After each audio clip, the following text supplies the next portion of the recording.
A prisão preventiva de Walter Braga Neto, ex-ministro e candidato a vice na chapa de Jair Bolsonaro em 2022, foi justificada em parte pela existência de indícios de que o militar atuou para ajudar a financiar o plano de assassinato e sequestro de autoridades.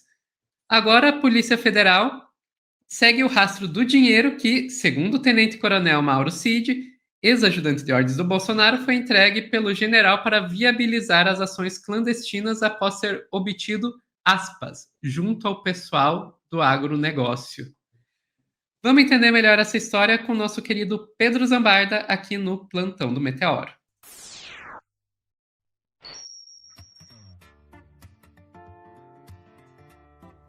Oba, Pedro, falar mal do agro, meu hobby favorito. A gente só fala de gente boa aqui nos meus cortes, né? Mas é o seguinte, estão indo atrás do rastro da grana e já tem até agro lançando a famosa desculpinha. Reportagem aqui do Dimitrios Dantas, de Brasília, no jornal o Globo. Atrás do pessoal do agro, Polícia Federal rastreia transações em espécie em Goiânia e Brasília para identificar financiadores do golpe. Essa é a manchete aqui do Globo. Eu vou seguir na leitura da matéria, porque a cabeça aí do nosso corte foi o comecinho, mas é o seguinte, a chamada Operação Punhal Verde e Amarelo, mostrada pelas investigações da trama golpista, mirava o ministro Alexandre de Moraes, do Supremo Tribunal Federal, além do presidente Luiz Inácio Lula da Silva e o vice Geraldo Alckmin. Braga Neto nega participação na articulação, bem como tentativas de obstruir a investigação. Munida da delação de Cid e de outras apurações, a Polícia Federal acredita que o montante transportado por Braga Neto em uma sacola de vinho e entregue ao major Rafael de Oliveira foi usado para a compra de um celular em dinheiro vivo. Para quem leu o inquérito, é um iPhone 12 que eles usaram frio para fazer as ligações lá em torno do assassinato. Depois utilizado por integrantes das Forças Especiais do Exército, os Kids Pretos, grupo do qual Oliveira fez parte e que, como a corporação já havia revelado, monitorou as autoridades em 2022 após a vitória de Lula nas eleições. A Polícia Federal já descobriu que, no dia 15 de dezembro, o Major Oliveira comprou um celular em uma loja de Goiânia com dinheiro vivo. A nota fiscal aponta que o aparelho foi adquirido por R$ 2.500 à vista. A transação foi feita pela esposa do Major. Além disso, os investigadores também rastrearam 5 recargas de crédito para os telefones que faziam parte do grupo Copa 2022. Vinculados à Operação Punhal Verde e Amarelo. Todos eles, no valor de R$20, foram feitos de forma sequencial em uma drogaria do setor sudoeste de Brasília, também em espécie. Tudo pago com espécie, tá, gente? Para não ter rastreamento de transação bancária. Em um dos documentos apreendidos pela PF, detalhado a Operação Punhal Verde e Amarelo, há um registro de demandas para a preparação e condução da ação, que incluíam 6 telefones celulares descartáveis. Nesse sentido, essa foi exatamente a estrutura de comunicação utilizada pela denominada Operação Copa 2022, em que militares de forças especiais executaram uma ação clandestina no dia 15 de dezembro de 22 para prender e executar o ministro Alexandre de Moraes. A ação empregou 6 telefones celulares com chips da operadora TIM. Pô, ainda pegaram uma operadora que não tem sinal, hein? Habilitados em nomes de terceiros e associados a codinomes de países para anonimização da ação criminosa. Dezenas de pendrives, olha aí, Eduardo Bolsonaro deu uma lição importante aí para os golpistas. Como mostrou a colunista do Globo Miriam Leitão, a Polícia Federal já fez a extração do conteúdo dos celulares apreendidos anteontem, quando o Braga Neto foi preso. Os agentes também vão examinar dezenas de pendrives que foram apreendidos com Flávio Botelho Peregrino, assessor do general. Isso significa que a investigação continua e com foco descobrir quem é o pessoal do agronegócio, citado em uma delação premiada de Mauro César Barbosa Cid. Isso está em outra matéria, é a matéria da CNN, que é isso aqui. De quem partiu a informação da ligação da galera do agro foi o Cid. O Cid não tinha aberto o bico, mas aí o Alexandre de Moraes chamou ele para uma sessão e falou: filhão, ou você conta as coisas mesmo, ou a gente vai tirar a sua delação premiada. E aí teve isso aqui, a tentativa de golpe foi obtido com o pessoal do agronegócio, disse Mauro Cid a Polícia Federal. O general Walter Souza Braga Neto obteve o dinheiro utilizado para financiar a tentativa de golpe com o pessoal do agronegócio. Segundo a investigação da Polícia Federal, a informação consta no depoimento do tenente-coronel Mauro Cid, ex-ajudante de ordens de Jair Bolsonaro. A PF Cid afirmou que Braga Neto entregou o dinheiro ao major Rafael de Oliveira, um kit preto, numa sacola de vinho.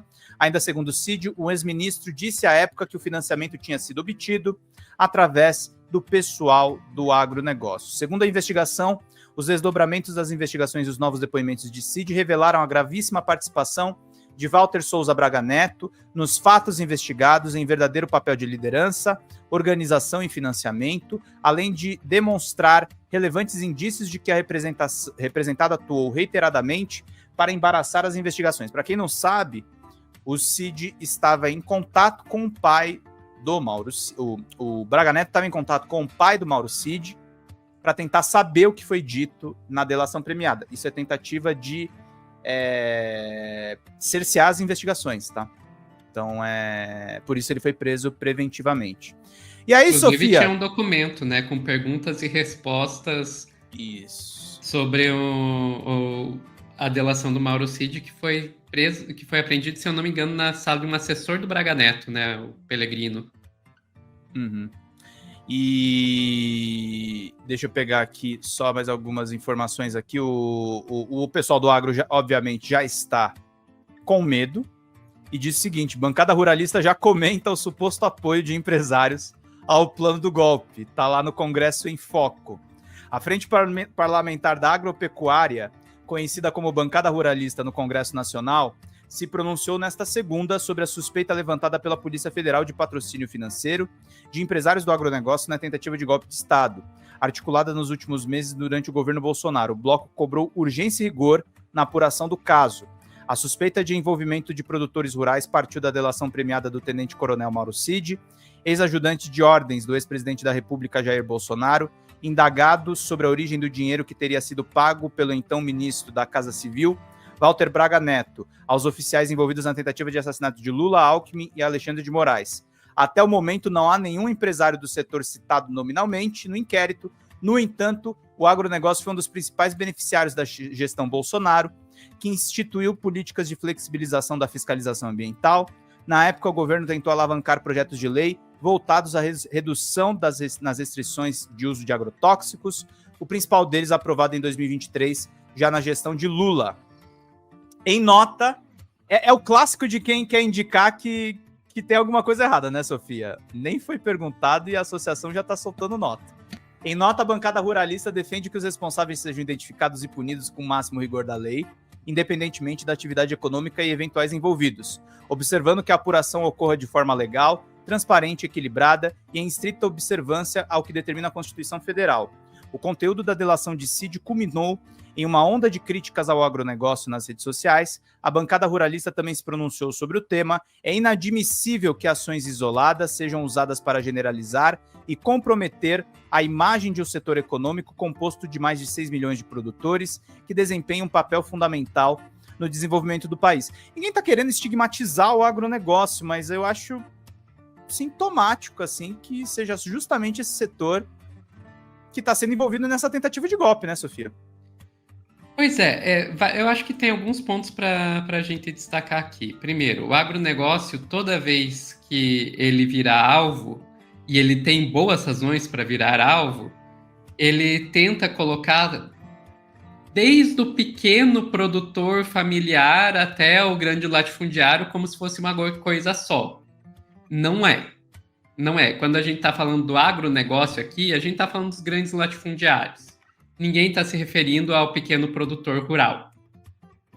Então, primeiro, deixar isso bastante claro aqui, ok? Outra questão aqui. Não é de agora, não é do punhal verde e amarelo que começou tudo isso aí. A gente tem que lembrar que o agronegócio já está apoiando aí o golpismo há muito tempo. A gente poderia colocar a primeira tentativa de golpe do Bolsonaro em 2021, lá no 7 de setembro, né? Uhum. E sabe o que estava acontecendo? Estava tendo desfile de trator na Esplanada, no 7 de setembro de 2021. Sim. A gente pode falar, por exemplo, do George Washington, aquele cara que colocou uma bomba em um caminhão-tanque no aeroporto de Brasília, em 2022, na véspera do Natal, que estava sendo financiado por gente do agro. E por aí vai. Se a gente vai voltando mais atrás, a gente vai ver que tem muita coisa. Não é surpresa nenhuma ter o agro envolvido no financiamento supostamente envolvido, vamos colocar assim, no financiamento de mais uma tentativa de golpe. E olha, que se a gente for voltar para 2016, a gente vai ver que até o golpe contra Dilma tinha participação aí massiva do agro. A bancada ruralista votou em peso nesse golpe parlamentar contra Dilma Rousseff. Então, gente, é isso. O agronegócio, e por agronegócio, repito, estamos nos referindo aos grandes latifundiários, são uma força aí reacionária, não vou chamar nem de conservadora, reacionária no Brasil desde sempre. Se vocês querem ver isso, eu sugiro para vocês, aí vou fazer autopropaganda, só lamento, sugiro vocês irem ver o vídeo da Distopia Agropunk lá na TV Cringe. Foi um vídeo que deu um trabalho danado para fazer, mas mostra aí um histórico de como o agro se tornou o que é hoje e de como ele tem agido como uma força que atrasa o desenvolvimento do país desde a época do Brasil Império, desde a época do Brasil Colônia, e que ele não sustenta o Brasil, tá? Não carrega o Brasil nas costas, tirem isso da cabeça. E uma coisa que precisa ser dita, tá, Sofia? Só para projetar, não tem nenhum grande nome do agro citado no inquérito, mas a Repórter Brasil lembra aqui que existe um pecuarista que foi mencionado por um dos golpistas, tá? Uma reportagem de 29 de novembro deste ano, quando saiu o inquérito. Quem é o cara do agro citado em uma investigação da PF sobre tentativa de golpe? O pecuarista Germano Schaffel Nogueira organizou manifestação pelo golpe de Estado em 2022, incentivado pelo general da reserva Mário Fernandes, ex-auxiliar de Bolsonaro preso na operação da PF, próximo de quem? Do Eduardo Pazuello. Entre fotos e vídeos da família, uma postagem se destaca nas redes sociais de Germano Schaffel Nogueira. Um vídeo de Jair Bolsonaro com a boca tapada pela palavra censurado, publicado horas depois do TSE, Tribunal Superior Eleitoral, declarar o ex-presidente inelegível até 2030. O apoio discreto a Bolsonaro nas redes se contrapõe à atuação de Nogueira nas manifestações golpistas de 22, que buscavam impedir a posse do então presidente eleito Lula. Pecuarista de Mato Grosso, ele é apontado pela Polícia Federal como um dos elos entre o agronegócio e o general da reserva Mário Fernandes. O oficial foi preso no dia 19 de novembro por suspeita de elaborar um plano para matar Lula, Alckmin e Moraes. Tornado público nessa semana pelo Supremo, relatório da PF descreve Fernandes como um dos oficiais de alta patente mais radicais, ex-secretário executivo da Secretaria-Geral da Presidência de Jair Bolsonaro. Ele é indiciado pela PF como responsável por orquestrar manifestantes acampados em quartéis após as eleições de 2022, incluindo representantes do agronegócio, como Nogueira, além de líderes caminhoneiros que estavam em Brasília para fortalecer o acampamento. A Polícia Federal descobriu que Nogueira foi organizador da Manifestação pela Liberdade, o ato realizado na Esplanada dos Ministérios em 30 de novembro de 2022, e que, segundo os investigadores, era de especial interesse do general Mário Fernandes. O nome de Nogueira aparece em um documento enviado ao governo do Distrito Federal como responsável pelo ato. O arquivo foi encontrado em uma comunicação enviada pelo general Fernandes ao tenente-coronel José Luiz Sávio Costa Filho, que também coordenava as atividades do acampamento golpista em frente ao quartel-general do Exército em Brasília, segundo a Polícia Federal. Esses acampamentos, Sofia, é o coração para desvendar o que esses caras fizeram. Exato, exato. E a gente tá vendo que as investigações aí com relação à tentativa de golpe, elas começaram com o pessoal com os peixes bem pequenos, né? Que foram o pessoal lá preso na Lesa Pátria do 8 de janeiro. Daí agora a gente está começando a chegar nos peixes um pouco maiores, com Braga Neto e tal. Eu quero ver a hora que vai chegar nos peixes grandes mesmo, que é quem pagou por tudo isso, quem financiou tudo isso. Aí a coisa vai ficar interessante. Tem um peixão que tá preso, né? Ele podia começar a falar. Canta, Braga Neto. Passarinho. Ficamos por aqui, Pedro. Ficamos por aqui. Pessoal que tá vendo ao vivo, não sai daí que já voltamos com mais Plantando Meteoro.